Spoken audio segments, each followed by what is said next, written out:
Hello, welcome to Loremaster's Lair. I'm your Loremaster, and we are currently less than 2 weeks away from the release of Wrath of the Righteous. Secrets of Magic is also coming out around then, but I unfortunately could not find an as accurate an idea for a tie-in video for that. So we are making our way towards the World Wound to give more information for those ready to march in the Fifth Crusade. Making our way because we still have a bit of ways to go to reach it. Today, instead, we'll be talking about the stop along the way in a place where many will-be crusaders cut their teeth before charging headfirst into demons. The wild area known as the River Kingdoms. First, to start out, the Stellan River is the largest river in Avestan, the northern continent part of the Inner Sea region. It is made of several smaller rivers, some from the Lake of the Mist and Vales in the north, some from Lake Encarten in the west, some from Kashmaroon in the east, all coming together to form a river which flows as part of every nation in eastern Avestan, from Bravoy and Numeria down to Andori and Telden. Of course, one location is the lands known as River Kingdoms, a land crisscrossed by various small rivers flowing into the central Stellan, dividing the region up into various small chunks of land. Through the years, many small, kingdoms, as they are described, that's not much bigger than what other people would think of as baranries, have sprung up through various sources, some rising, some falling, some being little more than bandit camps, while others are lands of nobles in exile. A few have even grown to be considered countries in their own right. These loose collections of kingdoms with little to no reach beyond the shores of the River Stellan are referred to by countries outside of the borders as a single blot on a map called River Kingdoms, which is what we'll be talking about today, of course. Expect this to be a slightly longer than that normal video.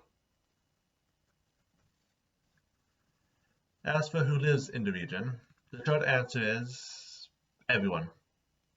The two major human ethnicities in the region are the Kellids, who call this land their native home, and a group of Talon descendants who spread throughout the region during the armies of exploration. However, through history, all different ethnicities have tried starting a kingdom, which eventually fell apart and left another bloodline floating around the area. For non-humans, the fact there are many thin spots of the First World in this area make it so the highest concentration of them is the gnomes and fae. And that is not even going into the people who are just passing through the region. Adventurers, mercenaries, missionaries, they all come to these wild lands to accomplish their own goals. And for the last 100 years, crusaders heading up towards the World Wound have stopped in one kingdom or another to supply before crossing Numeria, and various crusaders have taken some time to hold over in the region to hunt bandits who they are too lawful good to ignore. The River Kingdom typically has a central government called the Outlaw Council, made up of representatives of all the kingdoms. Their only real purpose is to enforce the one unified set of laws of the River Kingdom, the 6 River Freedoms. These are, and let's count them. 1. Say what you will, I live free. The River Kingdoms guarantee free speech. 2. Oathbreakers die. The proclamation that one's word is to be kept, ensuring that some form of stability exists in this region. 3. Rock any road, float every river. A prohibition against tolling the road or damming the stream. 4. Courts are for kings, also known as the individual kingdoms are allowed to make their own laws. 5. Slavery is an abomination, proclaiming all people free men as long as they are along the Stellan. And 6. You have what you hold, aka take what you want, give nothing back. These rules are taken with the utmost seriousness. There are various stories of kingdoms, like that of Haibar and the Tollgate, which are used as cautionary tales against those who would dare subvert the only laws in this lawless land.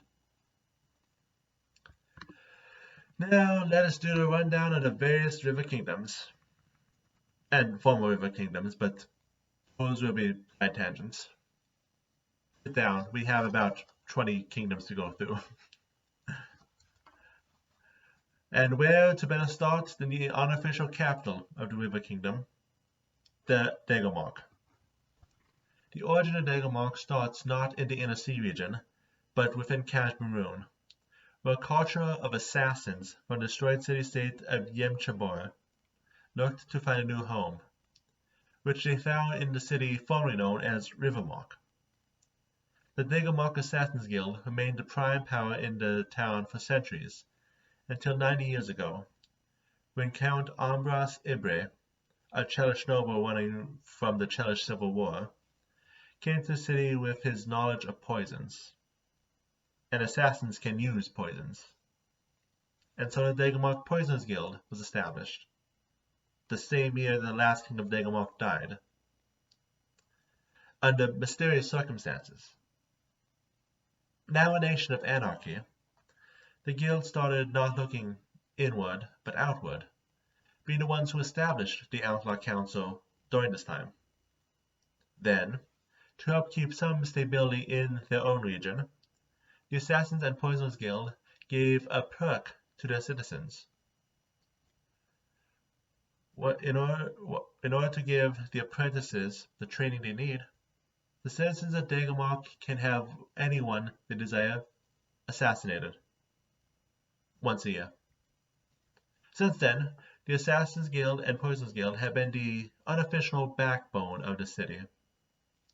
While many new kings have tried to stand, they tend not to last more than a single cycle of the moon, which is why the citizens refer to these would-be rulers as Counts of the New Moon. However, the single most important kingdom would have to be the one known as Seven Arches. Before Earthfall, it was once a part of the Elven Empires, and one that they have been trying to reconnect to Kionin for centuries. The land is currently occupied along the river by small communities of humans, the rest being first left to the Fae, giving the Fae a particularly strong presence here and in surrounding river kingdoms. Those in charge of Seven Arches are the Oak Wardens, a group of druids who work to keep the established order of the forest. The Oak Wardens reserve the right to ask the humans of the region for anything, expecting to comply without question. They tend to never ask for anything too crazy, but if they were to ever ask for an entire village to be evacuated, they expect it to be done. And the citizens would be more than happy to do so, however, due to the fact that the druids' influence had made this region one of the most fertile farmlands in the River Kingdoms, to the point that they export food to the Outer Kingdoms. What better way to grab power than through their one stomach? Speaking of former Elven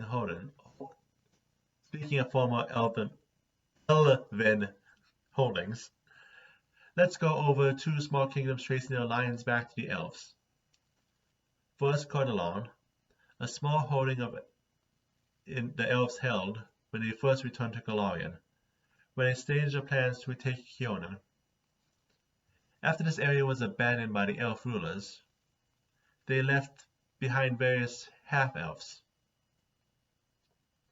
Even today, despite the blood running thin, there are still many humans living here with some elvish features, and sometimes true half-elves are born. The other Elven kingdom, Himbria, currently serves a similar purpose in that Cordalon once served, this one focusing on bringing Seven Arches back under Elven control. These tend to be more fanatical elves. Trading on the river is fine. Humans stepping one foot into their forest dies. Kionan is perfectly willing to wait to reclaim 7 archers. Himbria seems ready to go to any lengths necessary, including contracting with Daggermark. Our next kingdom is one that shows some river kingdoms, even when they do not collapse, do not always have the same face. Lambeth was first formed as an alliance between 3 merchant families and their towns of influence. The Culletons, the Angladids, that's close I'm going to get to that name, and the Viscara families ruled much of the border of the River Kingdom with Ustalov, until the rise of another river kingdom, Rasmuel. Razmiran. Sorry. The armies loyal to Rasmuel the Living God quickly took most of the territory, almost reaching to the 3 main cities. This was when a man named Caden Artifacts, an exiled Eagle Knight, arrived on a black horse, offering the defeat of the enemies in exchange for being made Lord of Lambeth. The 3 families, thinking he would make a decent distraction while they came up with a better plan, and fully expecting him to die, agreed. However, he not only did not die, he routed the Razmiran army which had conquered so many other lands. Not expecting this to happen, the 3 families tried to weasel out of the deal. Artifacts was founded by breaking Lord Culleton's neck, followed by breaking Lady Culleton's neck, stating, "Betrayal is a crime, and a crime is punished twice. Once for lesson learned, once for lesson remembered. Remember always who rules in Lambeth." The other 2 families instantly bended their knee to their new lord. Since then, Artifacts and his Black Eagles have kept Razmiran from further expanding into the River Kingdoms, and kept the citizens of Lambeth under their heels. Which brings us to our first side tangent, the part of the show where the divide between the wild and the civilized are at its blurriest. Today's first former river kingdom is Razmiran, a country ruled by the Living God. Starting out as a small river kingdom called the Duchy of Milcat, one day it was visited by a man in a mask of ivory, Rasmuel. Rasmuel proclaimed to be a living god who had achieved divinity through completion of the trials of the Starstone. Spoilers, he is not. He is actually an arcane caster powerful enough to fake divinity. He had already conquered a major port city on not that far from the duchy, and demanded 3 times that the duchy submit to him. The night of the 3rd denial, he engulfed the entire capital city in a cloud of flame, killing all people and reducing all the buildings to ashes. In a single night, Milcat was replaced by Razmiran. Since then, Razmiran has captured a large amount of surrounding land, both river kingdoms and areas of Ustalov, growing to a nation in its own rights, ready to conquer even more land in the name of its living God. Going back to minor kingdoms, we have Tuvete. What was once a pretty well-functioning kingdom fell apart due to one incompetent ruler, allowing the various nobles and clergy to run rampant, while also allowing other kingdoms to shrink their borders little by little.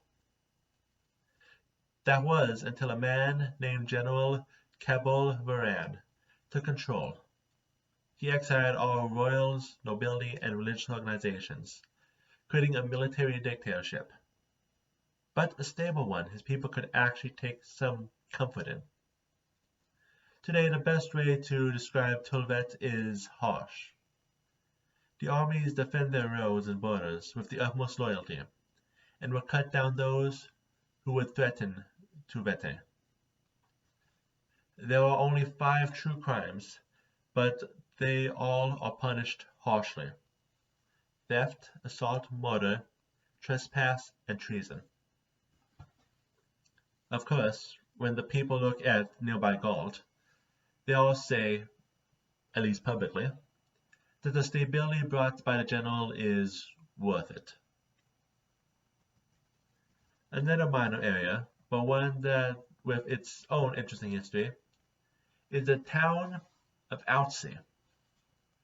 Norfolk and Sahingan are two sea-dwelling races that have hated each other for centuries.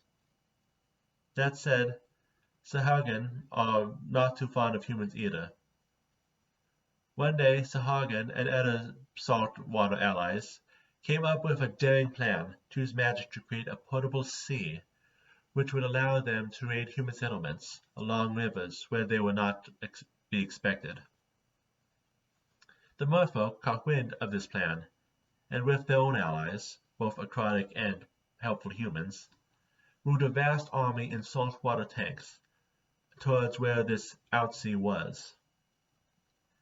They caught them in Lake Carton and ran them into the Selene River, where eventually the war raged to the point that a majority of the casters tasked with keeping the sea stable either were dead or had deserted. The approach of death is a powerful motivator, and the two sides, mostly at this point Sahuagin and Norfolk, but with a few other saltwater allies still remaining, formed an uneasy alliance of maintaining their new home. As generations have gone on, this alliance has become less and less uneasy, to where the sides are genuine allies now. Today, a small saltwater pocket is maintained by specialized dams, allowing what would be enemies in the wide ocean to live together in peace, along with a small land-dwelling farm community. Today, those who would still seek to return to the ocean are those who dream of taking their utopia into a wider society, not acknowledging that they left the culture of their people behind long ago, and that the river kingdoms are likely the only place which would accept their peace.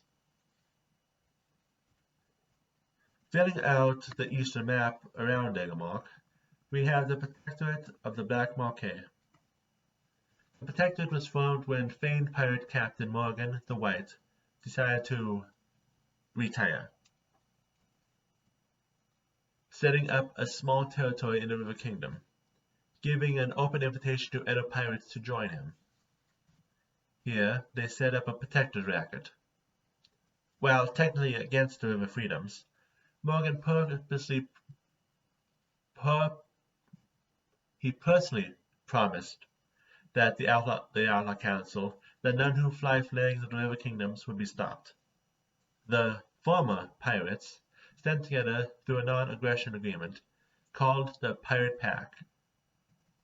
Not that the pact saved Morgan when another who wished to take his place killed him in his sleep, which led to a quick turnover of rulers for the Protectorate, until a Numerian-born pirate with no prestige by the name of Ordul Bazak managed to level power from Numeria to put down his rivals, re-establishing the Pirate Pact under the title of the Black Marquet.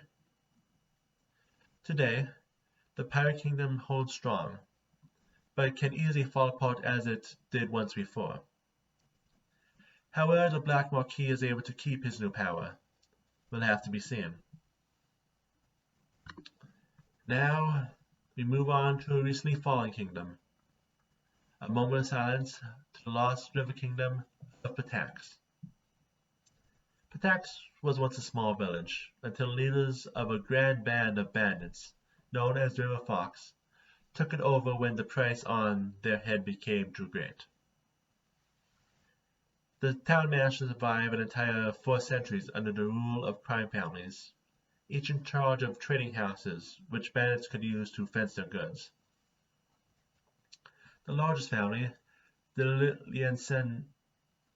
Liasenza, were the de facto rulers of the town for years, until the arrival of a man named Castricio Elvete. A bard from Numeria, Elvete showed up out of the blue and convinced the two Liasenza brothers to a card game. By the end, the trade house and control of the city was in Iovetti's hands, cemented by the later disappearance of the two. With the city under his control, he went about rebuilding the city in his own image, working to establish Patax as a legitimate kingdom through the establishment of the arts. His kind of arts. The lackluster, grotesque, often puerile arts that kept legitimist artists away and brought in every hack that could not cut it in a legitimate theater to his doorstep. Recently, with the loss of Iovetti, the future of the kingdom becomes uncertain. While we have not heard of its current standing for a while, chances are Patax currently is in a worse spot than it was under the Bandit Kings, if it still stands at all.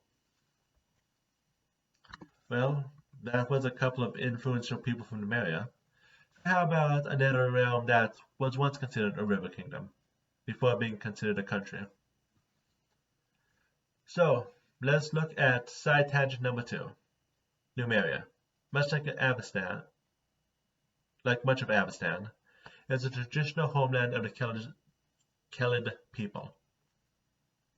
However, their fate was decided centuries ago by an event where meteors rained down from the sky. Skyfall. Not Earthfall, Skyfall.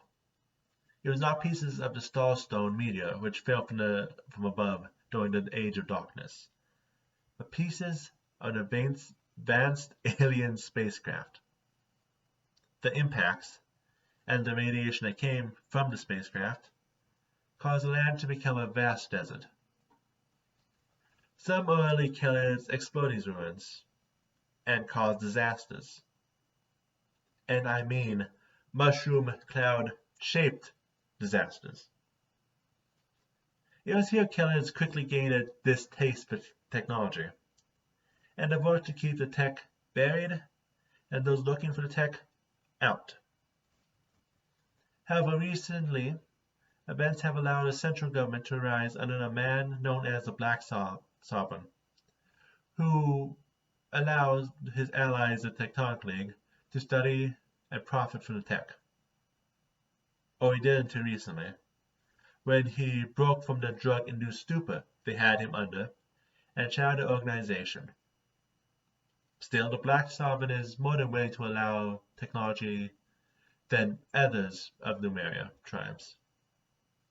And even if he wasn't, it's not like he has the power to keep the tech sleeping forever, not when much of it has already awoken. 23 minutes in already, and I'm only halfway done. So next we have a minor kingdom which has held 2 names throughout the time we've known it. Loic Falls. This is a backwoods full of various monsters and dangers, but it has continued to be claimed by one organization or another over the years.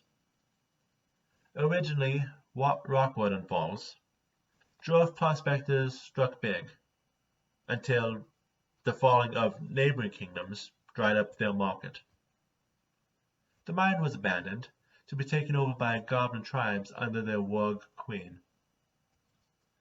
However, the legend of the mine remained, to eventually come to the attention of a miner known as Loic.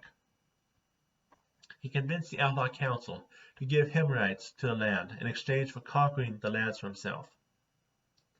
The council considered him quickly dead. Yet he showed up the next year, speaking of the progress he and his mercenaries were making. The same for the second year. However, he did not survive the third. The power vacuum created from the number of goblins they had been killing allowed green hags and their troll minions to take over the area. Them being enemies Loic and his men were not prepared to face. Now, all these years later, the area is not controlled by hags, but instead by a gorgon.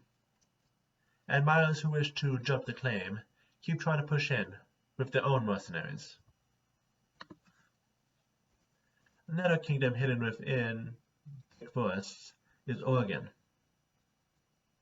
Oregon, not Oregon. Oregon. This kingdom was founded by an orphan skald by the name of Birgi Uringen, who saw the forest as a wonderful place to establish a river kingdom without having to worry about dealing with neighbors, as there was little to serve as farmland. With his traveling companion, Rhoda Ambrose, they established a town full of people from both the land of the Swordlords and Ustalov. The centerpiece of the town is a clock tower, built based on stolen instructions for a time-altering device. A device which was not created quite right, with all four faces going at a different pace, allowing the central third of the city to drift in a pocket dimension between Uringen and the First World, as well as making the entire town hard to find if you're looking at where it's supposed to be. The clock tower is not the only advanced tech in the region, with most of the town being a place for the production of machinery and alchemic potions. The creations of these alchemic bases are so well done that Daggermark buys ingredients for their poisons guild from here regularly. While there is some worry about the end fate of unstuck Oregon, many of the taverns in the center remain full regardless of where in time they currently are. Another major event that shaped the region was Taldan's Fifth Army of Exploration, the one that was charged with exploring this region that would one day be known as River Kingdoms. One of the generals of this army was a man named Maldor Taiwan. As thanks for his help and temporarily gained the region under control, he was given a piece of land for his own use. He named the small kingdom after himself. Because of his love for gladiator sports, he worked to make the area a nation built for the good of all gladiators. Taiwan has 4 main laws specifically for the purpose of making this dream come true. The Law of Blood, giving those who won 10 fights in the arena of Eridan extra rights. The Law of Defense, which made the previously mentioned Bloodied an official army to be used when attacks from the outside happened. 3. The Law of Grievances, which allows people who settle to be able to settle their grievances in the court of the arena. And the Law of Succession, which states those who win 100 fights can challenge the current champion to the right to rulership. It has been hundreds of years, and the title of champion has changed hands many times, but Taiwan still stands strong as its own power. Going on from Lord Falls in Taiwan, let's look at another nation descending from Taldan ancestry, Mavon. When Rosland was being absorbed into a nation to be known as Bravoy, many of the legendary Swordlords fought bravely, facing Kor the Conqueror's legendary red dragons, despite certain death. However, some Swordlords deserted, leaving the home of Rosland behind and living in exile in the River Kingdoms. They established their new home as Mavon. Back in Rosland, dueling and the way of the sword were important. In Mavon, it became their lifeblood. Weekly, an event known as a Sevier is held in the central square, where anyone may challenge anyone to a duel. And once a month, the list of suitors is released, stating the results of every duel in the last month. People's fortunes are made and broken by the list of suitors, with those who do well finding themselves elevated to higher government positions, or with piles of marriage proposals. Which brings us to our third side tangent today, a nation that has never been considered a river kingdom, but which is closely tied to the politics of which, Bravoy, and the Andori Swordlords, We're mostly here for the Swordlords to fully explain Mavon, but we can do that after a brief history of Bravoy to start us off.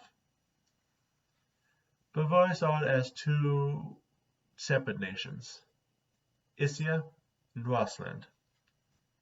Isia was the northernmost, a settlement on the south side of the Lake of Mist and Vales by the Eobians who lived on the Casmaroon, across the border of Casmaroon. Rossland was settled by the Talons when they sent their 5th Army of Exploration to explore the area. The two nations eventually came together in 4499 AR, when a band from Eobia named Kor the Conqueror took Isia without a fight, and then proceeded to take Rossland with a fight. The many Swordlords tried to put up a fight, but Kor brought out 2 red dragons as a final ambush, bringing certain victory. After the conquest was complete, Kor left his family to run the kingdom, and disappeared into the mists of history. Bravoy was stable for 2 centuries, until Kor's descendants followed him and disappeared all in one night. While peace still stands in Bravoy, it is a nation that is as close to falling apart as any of the river kingdoms next to it. One of the legacies of Rossland is the famed Andori Swordlords. When Cirion I, with his love of duels, lost his fledgling kingdom to a bandit chief, he returned after years of training under the name Cirion Andori, proclaiming to have learned an unbeatable sword style, which he used to take his kingdom back. Since then, the Andori school of swordsmanship has been an important part of culture for Rossland and Mavon, with the sword styles only taught to those who join the sword pack, which states that they must change their last name to Andori and promise not to teach the style to those outside the sword pack. Those who join the Andori sword schools might start out with the Andori right away, or they might start out with a number of other smaller sword schools in the city of Restov. Many start learning the style with defensive techniques before training with the offensive. Either way, those who master the Andori sword style often are found wandering through the river kingdoms, breaking the confidence of bandits who displays of swordsmanship alone, and deflecting their opponent's attacks with ease. Moving back to the kingdoms, another small kingdom, one which has a story, whose story is that which has been retold many times throughout the various kingdoms in the region, is Altum. It was founded by a nobleman, this one from Andria, a nobleman who proclaimed himself a king, a noble who made too many demands of Daggermark, and ended up as a practice dummy for guild apprentices. Queen Silvella asked for defense from Sir Bradson Wake, a Templar and his men, a former Templar, running away from the front lines of the World Wound, who took power and tried to have the Queen and her young child killed. She has escaped, proclaimed dead by Wake, and currently raises her son in a monastery devoted to Melania, waiting for his son to grow, waiting for his son to be able to fight back for his rightful throne. Speaking of nobles in exile, the largest of such river kingdom is the one known as Galtron. Those who fled Galt over the years since the Red Revolution have found their way here. Many of them nobles running from the final blade. Their first instinct was to rage at their loss of homeland. However, despite that rage never truly going away, the nobles did go to work, farming and smithing and all kinds of manual labor they had never done before, establishing a small yet stable kingdom. Yet their eyes are always turned south to Gault, creating an air outsiders can only describe as madness. They wait for the day they can return to Gault and re-establish the nobility that they so rightfully deserve. One of their greatest hurdles, however, is that they often do not agree how to do so.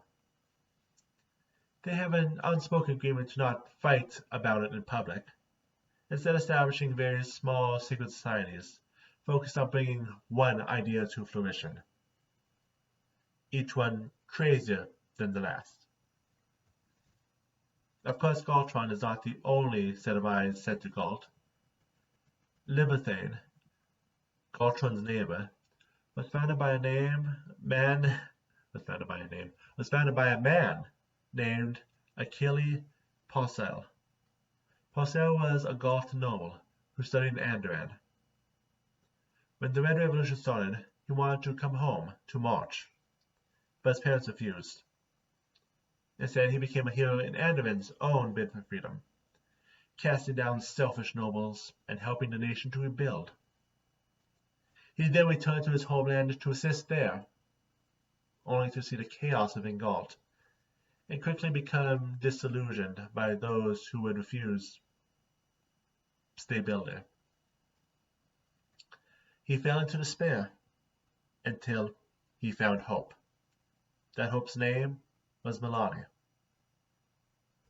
For 20 years, he served the Everbloom as a paladin, working to strike down tyranny wherever it could be found. Eventually, however, age caught up with him, his hair turning gray, his back being bent. However, his goddess granted him one last gift. During a travel through the River Kingdoms, he found an abandoned fortress, not far from the borders of Gault. He quickly established a small kingdom of Libertane, a place for those who wished to establish a stable democracy in Gault could meet, even if another revolution would not be necessary to do so. Okay, finally, we have the place known as Echowood, a large forest along the western borders. A single keep stands by the name of Thornkeep.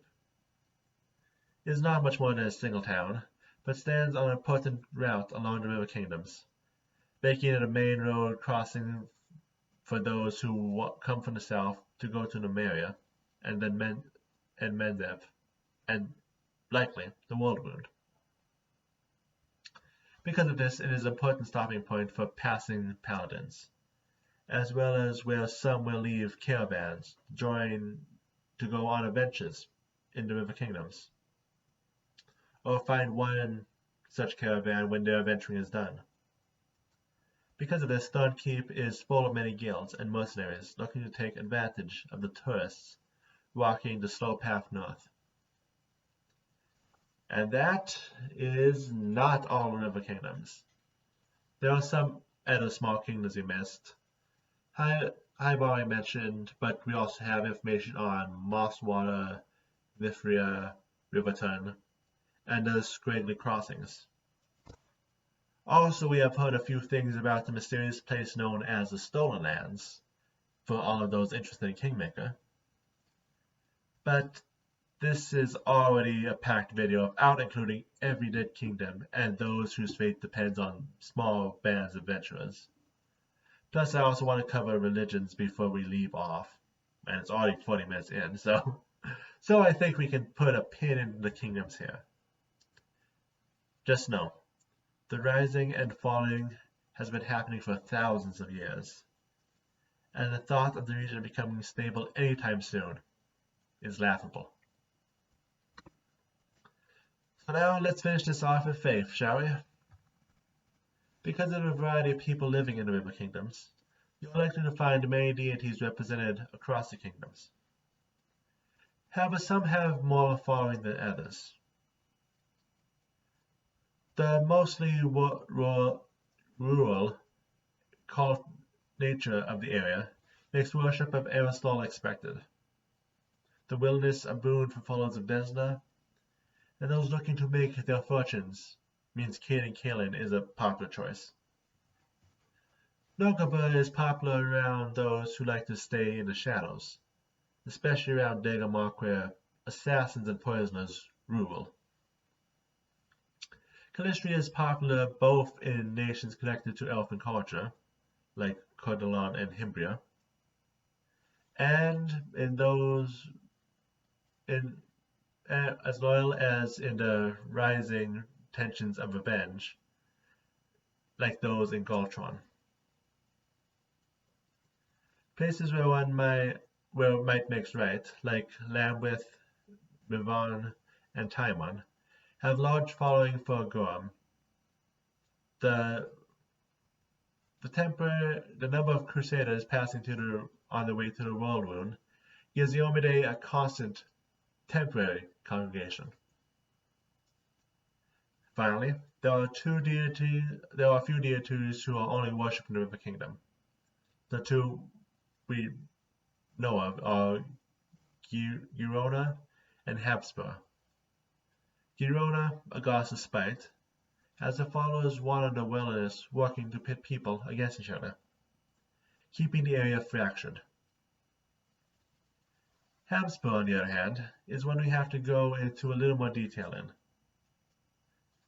I want to do an actual full video for him one day, so I will not go into full church or allies, but I cannot go through the River Kingdoms without taking some time to at least mention a god whose tenets are literally the 6 river freedoms. So side tangent for our last day. Habsburg was a traveler of unknown origins, a follower of Gazra, traveling one day along the Southern River. He was traveling with a man who turned out to be the follower of the demonic harbinger Corval. When the two were alone at night, the first chance given, the companion drowned Habsburg in the river as a ritual to his dark demigod. However, for reasons unknown, Gaza saved him, taking a piece of his soul and tethering it to that of his pet Dairat, Ascale. This allowed him to become the god of rivers, specifically the Selen, and forever tying him to the River Kingdoms. And as long as the land is shattered and wild, he will likely remain. And that is River Kingdom. As stated, we will be moving towards the World Wound for the next few weeks, in celebration for Wrath Righteousness's release. But we will not be going with the region itself yet. First, we have a trader stopping on by. Also, again, Secrets of Magic is also going to be a fun read when I can get my hands on that. Though now that it's just the same week as Wrath, I probably would have to choose my priorities. Not that I use brand new books in my videos anyway, but still want lore as much as possible. But a few fun Pathfinder things keep all of us entertained, whether we are players, game masters, lore masters, or elsewise. However you enjoy your coming weeks, just make sure you enjoy yourself.